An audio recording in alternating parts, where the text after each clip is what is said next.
आज से संसद में बजट सत्र के दूसरे चरण की शुरुआत। कार्यवाही शुरू होते ही लोकसभा में लगे मोदी मोदी के नारे। 4 राज्यों के चुनावों में जीत पर बीजेपी सांसदों ने दी बधाई।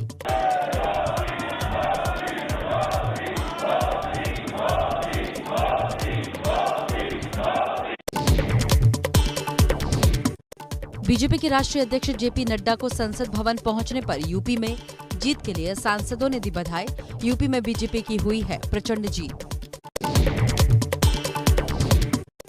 दिल्ली में सीएम योगी का आज दूसरा दिन। राष्ट्रपति रामनाथ कोविंद से योगी आदित्यनाथ ने की शिष्टाचार मुलाकात। केंद्रीय मंत्री नितिन गडकरी से भी मिले। गडकरी से 45 मिनट चली बैठक में यूपी में चल रहे तमाम हाईवे प्रोजेक्ट्स को लेकर हुई चर्चा।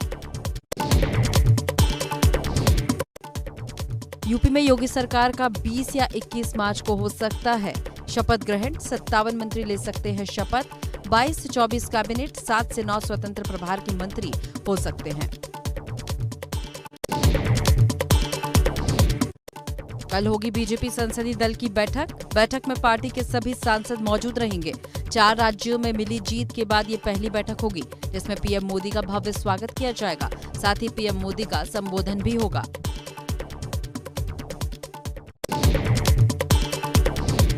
लंबे समय बाद गृह राज्य मंत्री अजय मिश्रा टेनी भी मीडिया के सामने आए। टेनी ने यूपी में पार्टी की जीत के लिए कानून व्यवस्था में सुधार को श्रेय दिया। अगर लॉ एंड ऑर्डर सही नहीं होता तो इतना बड़ा बहुमत कैसे मिलता? चुनाव में हार के बाद समाजवादी पार्टी का बीजेपी पर हमला। स्वामी प्रसाद मौर्य ने एबीपी न्यूज से कहा, कहीं न कहीं ईवीएम पर खेल हुआ। पोस्टल बैलेट से वोटिंग में समाजवादी पार्टी को ज्यादा वोट मिले। ईवीएम मशीन में भाजपा आगे और जो सपा आगे थी वो हो गई पीछे। कहीं न कहीं कुछ खेल हुआ है।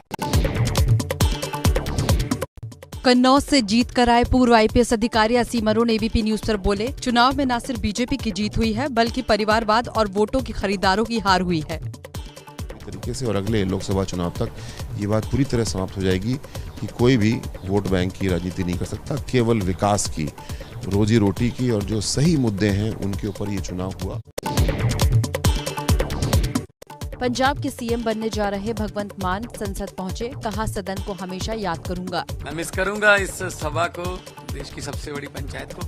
लेकिन पंजाब के लोगों ने बहुत बड़ी जिम्मेदारी दे दी है पूरे पंजाब की सेवा करने की। लेकिन मैं संगरूर के लोगों से वादा करता हूं, बड़ी जल्दी एक और आवाज यहां पर संसद में गूंजेगी। उत्तराखंड का सीएम चुनने के लिए बीजेपी के पर्यवेक्षक 19 मार्च को देहरादून जाएंगे, जहां विधायक दल की बैठक में मुख्यमंत्री के नाम पर मुहर लगेगी।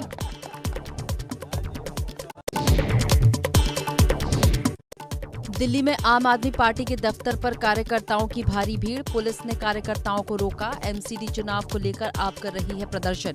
बीजेपी दफ्तर का करेंगे घेराव।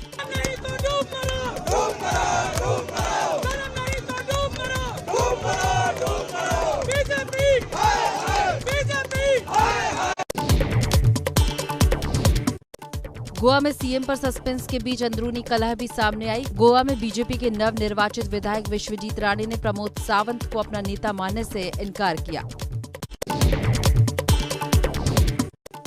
कल विश्वजीत राणे की ओर से स्थानीय अखबार में छपवाए विज्ञापन से सीएम प्रमोद सावंत की तस्वीर गायब। राज्यपाल से भी मिले थे बीजेपी विधायक विश्वजीत राणे। सीएम बनना चाहते हैं विश्वजीत। बिहार विधानसभा में सीएम नीतीश कुमार और स्पीकर विजय सिन्हा आमने सामने। लखीसराय की घटना को लेकर नीतीश कुमार स्पीकर विजय सिन्हा पर भड़के। इस तरह से नहीं चलेगा, ये बिल्कुल आप ही बता दें, जैसे चले उसी तरह चलाएंगे। आप कौन है जो आप कह रहे हैं कि आज नहीं इसको दूसरे दिन देंगे? ये बात किसी भी तरह से मंजूर नहीं है। कश्मीरी पंडितों पर बनी फिल्म द कश्मीर फाइल्स को हरियाणा, गुजरात, कर्नाटक में टैक्स फ्री किया। एमपी में शिवराज सरकार ने फिल्म देखने के लिए पुलिस वालों के लिए स्पेशल छुट्टी का किया ऐलान। महाराष्ट्र में भी टैक्स फ्री की मांग उठी। कश्मीरी पंडितों ने तो कभी कोई बंदूक नहीं उठाई। And we'll never allow Kashmir to be an integral part of this country. चाहे उसके लिए आग क्यों न लगानी पड़े। This is the time for justice, Krishna. Ukraine और रूस के बीच छिड़ा महायुद्ध 19वें दिन भी जारी। कीव समेत कई शहरों में जबरदस्त बमबारी।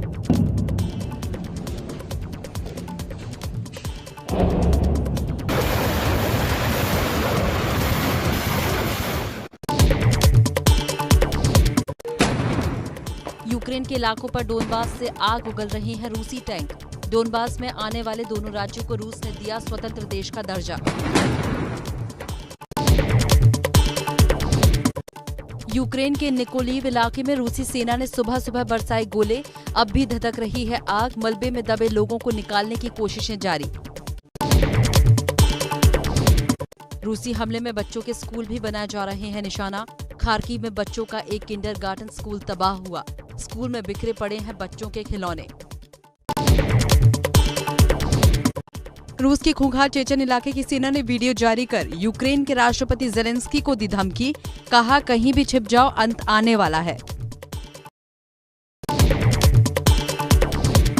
रूसी हमले से कीव की इमारतें तबाह। हमले के बाद मौके पर पहुंचा यूक्रेनी बचाव दस्ता।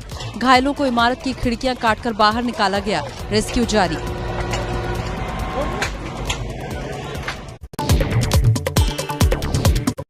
रूस के स्पेशल मिलिट्री ऑपरेशन के बाद यूक्रेनी सेना के हथियारों पर रूस का कब्जा। बख्तरबंद गाड़ियां, टैंकों और हथियारों की जांच करके रूस ने अपने कब्जे में लिया।